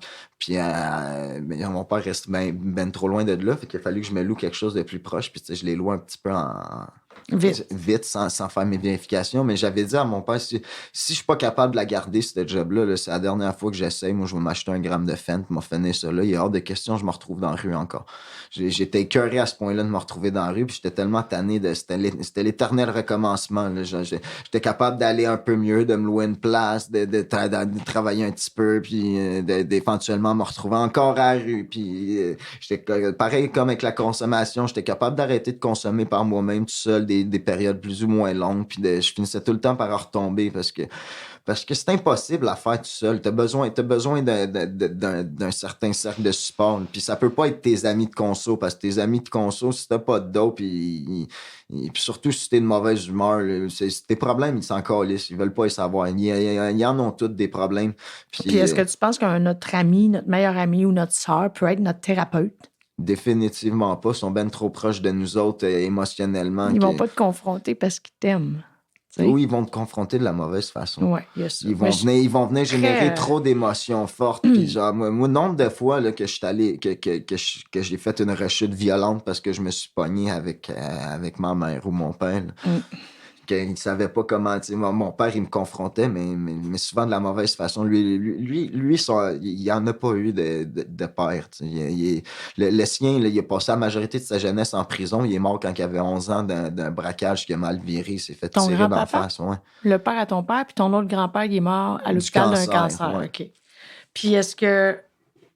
Fait que, mon père, il savait pas comment faire. Il voulait m'aider, mais il savait pas comment faire. Puis il était beaucoup dans la confrontation. Puis, en tout cas, il était pas capable de passer le message ou sinon, j'étais pas capable de le comprendre ou de le recevoir. Puis ça finissait tout le temps en confrontation où est-ce que... en tout cas, ça débordait au point qu'il a souvent appelé la police pour éviter que ça dégénère. Bon, il y a quand même eu un réflexe de protection. Souvent là, il venait fâché au point que si j'aurais pas été son fils, là, il m'aurait probablement fessé d'en face. Puis il voulait pas en venir là. Fait que c'est pour ça que il en venait à appeler la police. Parce que moi, quand je le voyais qu'il commençait à virer agressif là, je me mettais à le provoquer parce que je savais qu'il voulait pas en venir à ça. Mais puis moi, ça me déclenchait, ça me faisait de quoi. Puis mais tu sais, j'étais autant un adulte que lui à cet âge-là. Là, fait que c'était à moi. Fallait tu l'as dit tantôt, hein? Les torts sont des deux bords. Ouais, puis tu sais, ça a beau être mon père, là, à l'âge que je suis rendu, là, il aurait aussi bien pu, quand j'ai eu 18 ans, faire, regarde, c'est plus mon problème, j'ai plus rien de... Get out. Crisse-moi patience, je veux plus rien savoir. Tes problèmes, c'est tes problèmes. Puis... Moi, je pense que nos parents, ils font leur possible avec qu'est-ce qu'ils ont. Ouais. Puis, on peut pas donner ce qu'on n'a pas eu, mais on peut changer les cycles de la violence, on peut changer les cycles de la dépendance, je pense. On peut mettre un stop, changer le cours de notre histoire. C'est pour ça que mon père, il n'en a pas eu d'exemple paternel, fait que il essaye. Puis c'est dur d'être un exemple quand tu sais pas, tu n'en as jamais eu. Puis dis-moi, Jérémy, parce que le temps file, puis c'est très intéressant, on aurait pu parler de 3 heures ensemble. Est-ce que tu peux me dire, c'était quoi le plus beau moment de ta vie, selon toi, et le pire moment de ta vie? Puis lequel des deux souvenirs qui est le plus clair, qui est comme un film dans ta tête? C'est des grandes questions, hein? C'est pas un examen d'école, là. Tu peux dire ce qui te vient en tête. Tu sais, je pense que j'ai eu des moments similaires à ça plus qu'une fois, mais la dernière fois après l'avoir perdu, la job de... Ben, tu sais, je vais me servir de ça pour les deux, dans le fond, là, c'est... Le pire moment, c'est... Le dernier bas-fond que j'ai eu qui était vraiment... C'est après avoir perdu la job au port de Montréal, là, j'ai pas voulu passer à l'acte, là, mais j'avais quand même des idées noires, là, puis je voulais vraiment pas, là, puis je voulais pas rester tout seul avec ces idées-là, fait que je suis allé voir le monde que je connaissais à ce moment-là, qui étaient tous des amis de conso, puis il y avait la principale personne que j'allais voir, c'était un gars qui vend du crack puis qui m'en donnait il m'en donnait en masse parce qu'il y avait une bonne raison pourquoi il m'en donnait. Là. Lui, il tripait sur moi puis il espérait m'avoir comme ça. Là. OK, puis, il était amoureux de toi. Ouais. OK. Amoureux, c'est peut-être plus du lust, je pense. Je sais pas comment le traduire en français. En tout cas, il voulait plus. Il voulait plus parce que c'est ça le plus beau moment de ta vie? Non. Moi, c'est le pire. Je veux dire, j'en suis venu. Tu sais, après avoir perdu la job, puis tout, quand il a vu que... Puis là, moi, j'avais peur de me retrouver encore à la rue. Là, puis là, lui il s'est mis à à devenir désintéressé parce qu'il s'est mis à me prendre pour acquis. Puis moi, c'est là que j'ai commencé à vouloir plus de dope qu'il m'en offrait. Puis moi, je voulais pas dépasser cette limite-là parce que tant que tu me l'offres, tu peux rien me demander en retour. Fait que, même si, point, hein. mais c'est ça, mais même encore là, je dis, abandonner comme tu veux, là, c'est pas moi qui te l'ai demandé, tu peux pas dire, suce-moi à queue pour la pof, là, ben, mange la marge, elle veut pas de ta crise de pof de bas. Ça peut être une intention quand même. C'était son intention. Il voulait en arriver à ça, puis moi, je voulais pas que ça se rende là. C'était dans la période de la perte de job, ouais. gars-là. Mais moi, je pensais qu'il était satisfait de ma compagnie parce qu'au départ, j'étais sûr que c'était suffisant pour lui, parce que j'y avais fait comprendre au départ que moi, t'auras pas plus de moi. Là. C'est pas avec de la dope que tu vas m'acheter, ça marchera pas. Mais ça commençait à pencher dans cette direction-là, puis j'étais de moins en moins bien. Je me suis ouvert les bras, genre tellement que je filais, j'en suis venu à virer tellement pas bien. Je me suis poignardé à 3 reprises dans le mollet, puis j'ai fait une flaque de sang tellement énorme en 30 secondes. J'ai capoté mes raids, ça m'a ramené sur terre. C'est là que j'ai décidé qu'il fallait que je m'éloigne de ce monde-là. Puis il est ressorti, je suis sûr qu'ils avaient depuis le départ puis qu'ils cherchaient à me manipuler avec ça. Là. Ils savaient que je voulais une crise de patch de fentanyl, puis après que c'est arrivé, il en a ressorti. Fait que je suis parti avec 2 patchs, puis je les ai faites en 2 jours chez nous. La 3e journée, je me suis reposé. Puis la journée d'après, j'ai décidé d'essayer de quoi de différent parce que je savais qu'il fallait que j'essaye autre chose. Puis tu m'as tellement parlé souvent comment est-ce que ce serait bénéfique pour moi, les meetings, puis j'ai décidé de l'essayer. Puis j'ai tellement été bien accueilli là-bas. C'était le plus beau jour de ta vie. Moi, je m'en rendais peut-être pas compte à cette journée-là, mais j'ai tellement été... En fait, oui, je me suis senti tellement bien à la fin de cette journée-là, mais c'était pas une euphorie exagérée comme avec la drogue. Là. C'était un vrai sentiment de bonheur. C'était plus durable. Ouais. C'était un sentiment... Me sentir aimé, puis accepté, puis accueilli... Comme si je rentrais, comme s'ils me connaissaient depuis toujours, quasiment. Là, c'est une famille aussi. Ouais. Les gens dépendants, ensemble, ont beaucoup de points communs, se reconnaissent, se voient de loin. Je me suis fait accueillir comme une famille, mais sans les côtés toxiques qu'il y a pu avoir de ma famille. Mes parents m'ont eu tellement jeunes, ils ont fait de leur mieux, puis je m'en rendais pas compte plus jeune. Là, je leur en ai tellement voulu là, quand j'ai commencé à consommer. Là. Mais mon père, justement, c'est pas pour rien qu'il me reprenait toujours. Quand j'étais dans la rue, là, puis que je revenais chez eux avec nulle part où aller, il me reprenait, mais il finissait par me remettre dehors. Puis le gars avec qui je fumais de la puff, là, il essayait de me convaincre. Quand j'étais fâché contre mon père, puis que j'y en parlais, il essayait de me convaincre que mon père, c'était un méchant. Puis lui, oui, il va toujours essayer il va me donner tout ce que je veux tant que j'y demande, parce qu'il cherchait rien qu'à me contrôler, à m'avoir pour lui d'une manière malsaine. Là. Mais ton père va toujours être mon père, lui, il faisait des choix, il faisait des choses qui pouvaient sembler difficiles sur le coup, me remettre dehors, ça pouvait sembler difficile, mais il m'a souvent dit aussi, je suis pas un Hilton ici, j'étais pas un endroit juste pour récupérer quand j'avais plus d'argent entre mes débauches, puis à retourner consommer tout de suite après. Ben c'est vrai, c'est pas un hôtel. Ben pareil, justement, mais il me reprenait éventuellement, mais il espérait que... Il a jamais fermé complètement. Non, il l'a jamais fermé la porte. Il me mettait dehors parce que c'était la chose à faire à ce moment-là. Je m'en rends compte maintenant. À ce moment-là, je lui en voulais mais... Tu as pardonné.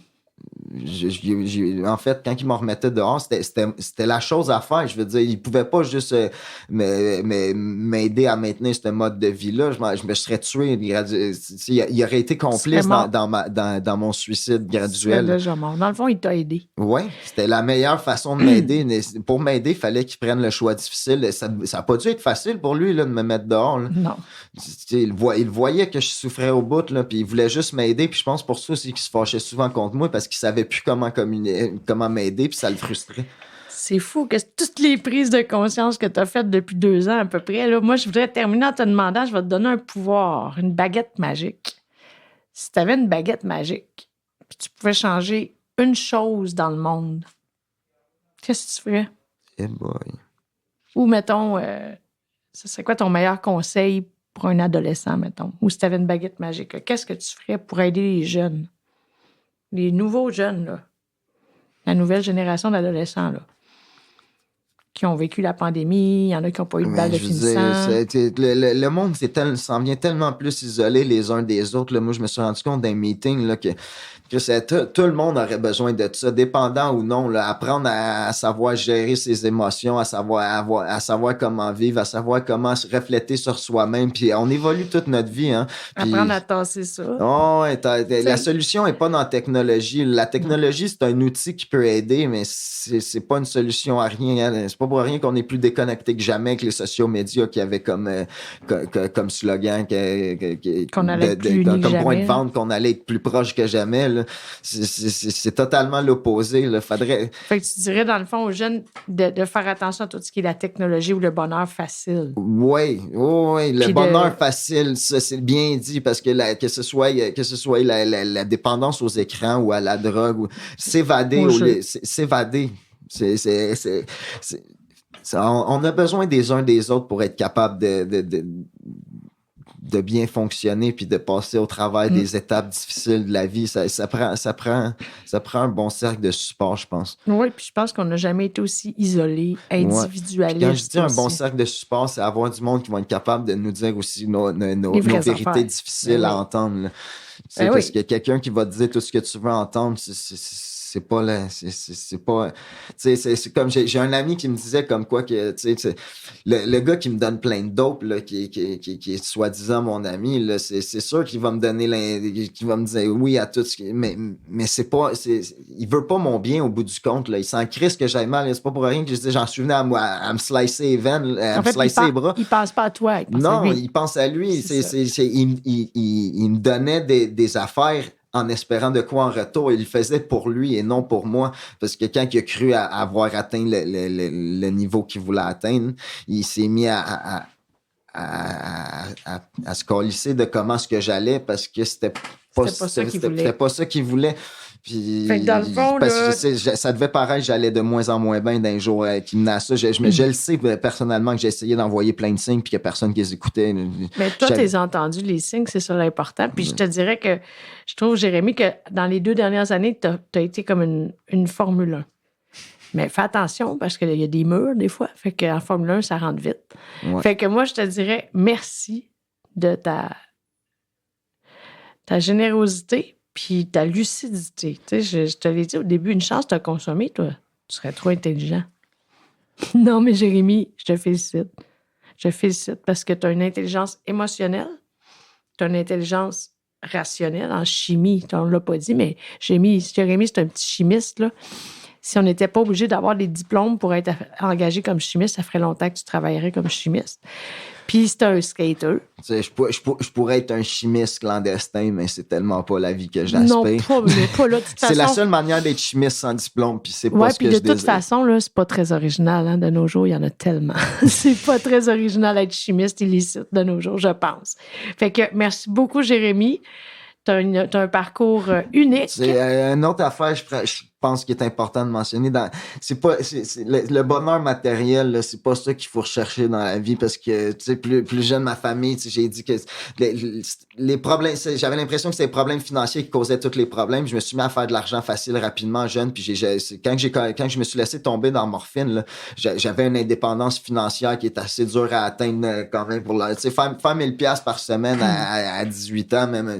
T'étais pas plus heureux. Non. Pas en tout.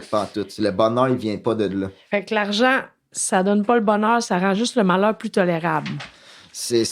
L'argent fera jamais le bonheur, mais le manque d'argent peut créer le malheur en tabarnak. Ouais, c'est vrai. Fait que l'équilibre, je pense que dans la vie, c'est une question d'équilibre.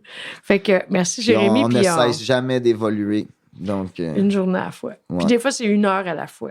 Fait que merci de ta franchise, de ton humour, de ton intelligence, de ta mémoire phénoménale. Puis j'étais des blagues que je faisais par rapport à ton intelligence puis la drogue, là, mais des fois, je dis ça aux gens que j'aime bien pour les agacer. Parce que, non, mais c'est vrai. Non, mais c'est vrai. T'as vraiment... En tout cas, je serais curieuse. Les tests d'intelligence, les quotients intellectuels, ça sert... Les QI, ça sert à rien. Mais en fait, on dit qu'on mesure maintenant l'intelligence avec l'intelligence émotionnelle. Ça, tu l'as. Ça, c'est quelque chose peut-être qui est plus dur à calculer, je sais pas. Là. Ça se sent, en tout cas. C'est pas un diplôme que ça prend. Ça se quantifie pas de la même façon qu'un QI, mettons. Non. Puis un QI, c'est très rationnel, c'est pas émotionnel. Fait que Mais en tout cas, moi, je te souhaite remercie. d'aller... Merci à toi. Puis je te souhaite d'aller au bout de tes rêves un jour à la fois, dans le fond. C'est C'est ça, toujours un jour à la fois. Là, je sais pas où est-ce que la vie va m'amener, mais je sais que je vais dans la bonne direction puis que je vais finir par accomplir. Je vais finir par vivre ma meilleure vie. Ça, j'en doute pas. Puis en plus, je vais le dire parce que les podcasts ne seront pas diffusés les vendredis soirs, mais en plus, on est vendredi, puis il est 18h30. Fait qu'on vous laisse pour aller profiter du week-end. Merci beaucoup à tous les auditeurs et on revient la semaine prochaine avec un autre invité exceptionnel. Merci. Merci. Bye-bye. Je m'appelle Jean Batailleur. Je m'ennuie tant que ça me fait peur.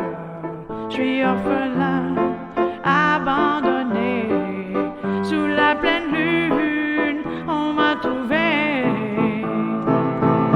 Au bout du monde où je suis né, la vie est dure, l'amour cassé, c'est pas la peine de faire comme si tout est foutu, tout est pourri, la vie est dure, y a pas d'espoir quand on est mauvais comme moi.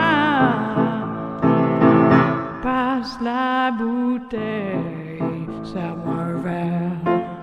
Plus que je vois clair. Y a pas d'avenir, y en aura pas. Y a que l'amertume et le tracas. Des fois je vois l'étoile rouge. J'entends l'appel, je sens le loup.